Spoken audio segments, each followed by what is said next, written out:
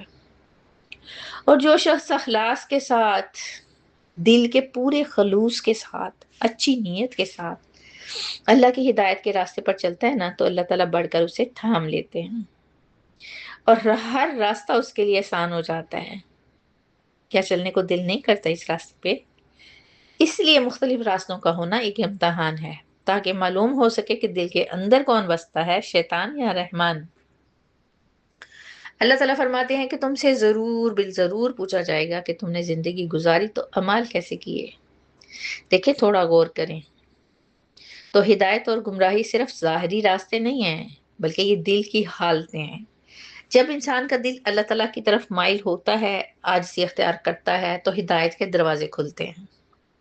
لیکن جب دل میں تکبر، ضد اور انا نفس کی پیروی بڑھتی ہے، تو آہستہ آہستہ دل پر پردے پڑنے لگتے ہیں، داغ لگنے لگتے ہیں۔ ایک داغ کے ساتھ دوسرا داغ ملا، دل کالا شروع ہونا ہو جاتا ہے۔ جب کالا ہوتا ہے، سیاہ ہوتا ہے، تو پھر وہ ٹھپا لگ جاتا ہے گمراہی کا۔ ہدایت ایک نور ہے جو اللہ دل میں ڈال دیتا ہے، لیکن یہ نور اسی دل میں آتا ہے جو نرم ہو، خالص ہو، حق کا طالب ہو۔ میری دعا ہے اللہ تعالی ہم سب کو ہدایت کا نور عطا فرمائے۔ ہنستے رہیے، بستے رہیے، خوش رہیے، آباد رہیے، اللہ کے امان میں رہیے۔ انشاءاللہ پھر ملیں گے، تب تک کے لیے اللہ حافظ۔